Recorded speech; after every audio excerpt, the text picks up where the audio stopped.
Well, welcome and good morning, everyone. And welcome to you, Hadi Wenas from Indonesia, from Mataharimall. I'm from Denmark. I'm not very familiar with what's going on in Indonesia when it comes to e-commerce, and probably some of you aren't either. So, Hadi Wenas, could you please explain to us, what is Mataharimall? Sure, yeah. Good morning, everyone. So I think it's a privilege to be here because, let's say, so Mataharimall.com, we are a local curated B2C e-commerce.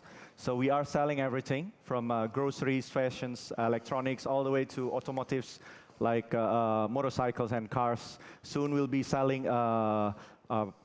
big ticket products like houses, new houses, as well as, let's say, services like medical checkups, cinema tickets, entertainments. So we are literally selling everything. And there's really no limit to what you will sell. Exactly. So it's like whenever there's a demand from Indonesian consumers, we believe we'll sell it as well. And then we've been around only for less than a year. So we launched last year, September 2015, and it's been a blessed start.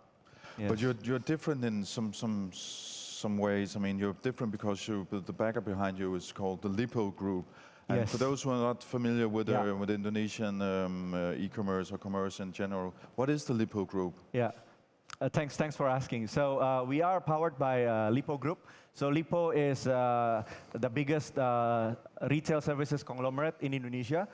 The group owns the largest department stores called Matahari Department Stores. The group owns the largest hypermarket stores, hypermarts. The group owns the largest hospitals chains, Siloam, and the list goes on. So there's bookstores, there's a 4G LTE company, there's an internet company, there's a media company, as well as there's what I call a cable TV company as well. So that's to mention a few. When we talked on Skype the other day, yes, you mentioned that this is like Macys and Walmart put together as You're right. to compare the size. Exactly. So it's like Matahari Department Stores it's a public company. Market share is more than 40%, and Hypermart is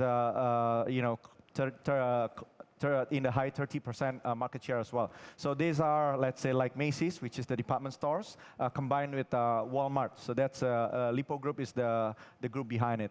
And then I think look, when we launch e-commerce, we don't plan to do business as usual. We're actually offering something beyond business as usual because we do have local offline assets, which is the biggest reach across Indonesia.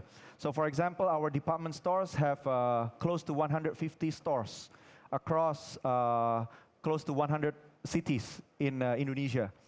And then let's say the number 2 and number 3, they have less than 50. So only 1/3 of the reach, basically. And so with that is actually what makes us different is we can offer O2O, online to offline, but then it's not the It's beyond the O2O. Could you explain what online to offline is? Yeah. So O2O is online to offline. So you buy online, you pick up offline. Okay. So in US, it's the Amazon Locker model. But in Indonesia, we do have Mataharimall.com e-locker, but that's only a small percentage. The one that has a big hit is actually the non-metro solutions. It's literally order online and then being able to pick up at the store, pick up at the mall, pick up at the post office, and the list goes on. But to understand why this is important, you have to explain about distribution in Indonesia. True. I mean, it's a huge country with millions and millions and millions of people, but it's also a country of islands. Islands, so you would have a very big distribution problem. Yes. So how do you solve that? So that's a very good question. So, like say, for land country, e-commerce is about convenience. But then it's like for us, yes, it's about convenience for big cities, but more to it is actually about access to brands or access to products. Because let's say Papua, for example, if they want to get the latest Nike shoes, it would take them 6 months to 9 months. Because if they can sell it out in Jakarta or Java, they will not bother to sell it to Papua. But then with this, let's say, e-commerce, and then with this O2O, offering combined, they can have access to e-commerce, and then they can buy with what I call much smaller trust barrier. Which means that people who have not usually have had access to certain kinds of goods will now have it because of e-commerce. Yes, yeah. And I just, a few minutes ago, I showed you the example of an address in Indonesia. So it's called the village Lemo. It's 12 hours away from Makassar, which is the one of the big city in East Indonesia. So the address is village Lemo. That's it. It's a village. So it doesn't have numbers. It doesn't have. So when the post guy or the courier guy goes there are tens of houses, if not hundreds. So there's no way that they can actually shop online. But right now, with our option of pickup at offline, they could. Because internet penetrations through smartphone, especially through 3G, is already widespread across Indonesia. So people can buy online, but then they still have challenges, distribution challenges, the address challenges to get the items there. And our O2O, present additional alternative options to them. But before we dive into the internet penetration, I would like to ask you about the payment. I mean, how do people pay for the goods in these very far away places? It's still manual. Let's just put it that way. So let's say credit card penetration is only 3%, and then the rest is basically it's manual bank transfer or COD.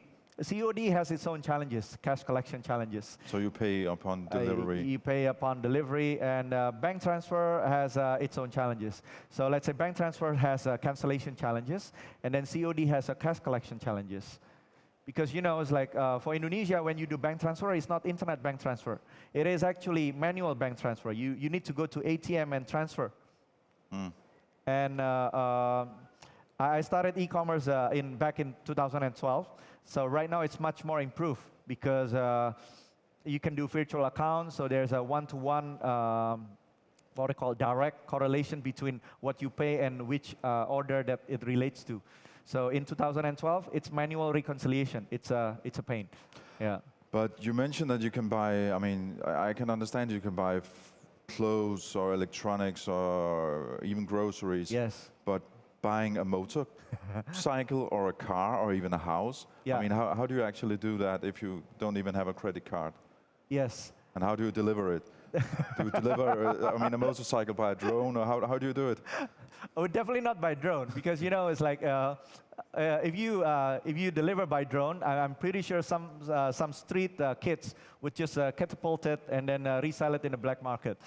So drone delivery does not exist in Indonesia. Doesn't exist yet. No. Yeah, unless how about delivering a motorcycle or a car? Yeah, so delivering motorcycle and a car, you need to work with.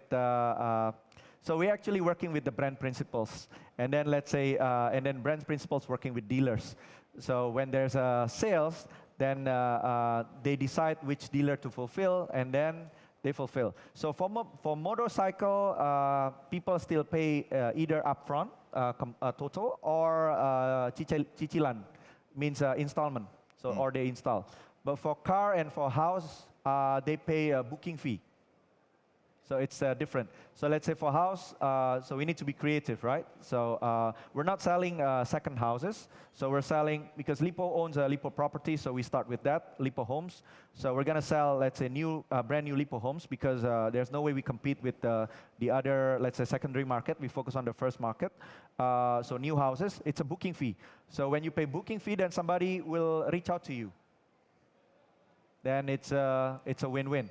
So it's like it's so on the super big ticket items, it's like lead generation. You might not be very keen on talking numbers, but how many motorcycles, cars, or houses have you sold so far? So houses we're about to launch in the coming month. Okay. So still 0. And the cars we sell, let's say tens per month, and then let's say a motorcycle we sell hundreds per month. And when it comes to groceries, I know that's a difficult market in e-commerce and other areas. How is it? What's it like in Indonesia? What kind of groceries do people buy? I mean, I assume it's not vegetables, but something else. Correct, correct. So for groceries, we are selling packaged good. So we have yet to sell fresh. But you know what people. So again, coming back to the island. So in Java, everything comes easy. But then outside Java, everything comes difficult. So sometimes there's a scarcity of supply, even on the most important household goods like sugar or what sugar and oil, for example. Yeah, and then let's say with hypermarts, we have hypermarts as our sister company. So that allows us to, you know, get them fulfilled in a more cost-efficient way compared to, let's say, other players who's coming into a groceries market. Because hypermarts has more than 120 locations across Indonesia. So that by itself, they have sugar there, they have oils there. So that helps us in terms of doing the serving the groceries or selling groceries in in a profitable way. So then again, you have an advantage because you're part of LiPo Group. Exactly. Yeah. Okay. Yeah. Well, coming back to the internet penetration, Yeah. I mean, I assume that broadband is not very widespread in Indonesia, so it's probably mobile first. Is the mobile first? Correct. Yeah. How does it work? What's the penetration like? So internet penetration is 88 million, growing at 14% CAGR year on year. And you say 88 million out of a population 88 million out of 255. So it's about 1/3. Okay. And smartphone penetration is at 65 million. So it's about 25% penetrations right now. And so it's funny. So it's like we compare the usage of our mobile site in Papua versus Java. So in Papua, they spend time on site is double. We're happy. They spend more time on your website. They spend more time on our website. That's great, right? But then we look at the details. Unfortunately, they browse about the same amount of pages as the Java. So it's because the internet is slower there. So, but you know, it's fine. I mean, they still shop at us. And Papua is one of our top 10 province in terms of, you know, revenue generation. So I think it's great. We'll take it anytime. I'd like to talk a bit about your company culture. I mean, you got your nice logo shirt on, and thank you. Yeah. You have built a completely new brand. Yes. But you're also part of a very, very, very big group. Yes. Traditional group. Yes. I mean, how did you do it? That's a good question. So I think it starts with the identity, right? You know, when we're about to launch, there's a consideration whether to use the brand or leverage the existing brand, but it has a big risk, by the way, because Matahari only selling fashion. And then when you do horizontal e-commerce, we actually have big visions, big targets against big giants. Then we need to sell everything. Then we decided to launch with Matahari, but then with adding the mall. And then if you look at the logo, is the Matahari is very small. It's an association of trust.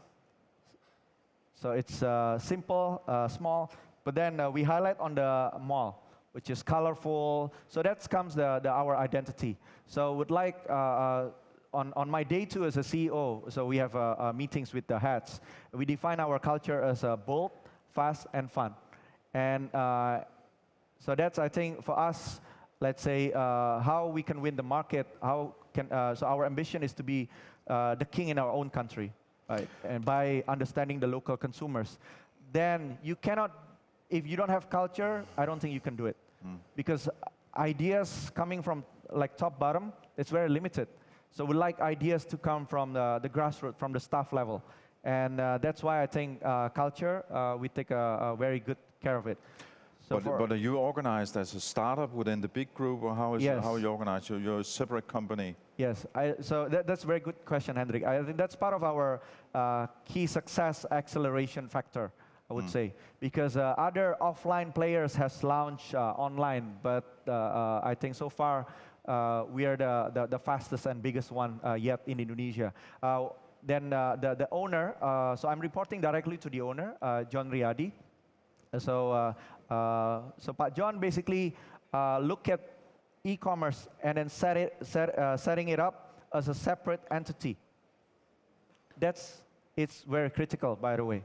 Because let's say our offline friends in Indonesia setting it up as a division within the offline. There's so many conflict of interest.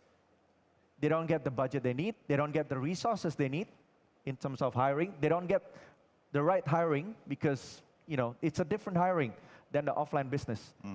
And they don't get the right inventory because every time, let's push these items.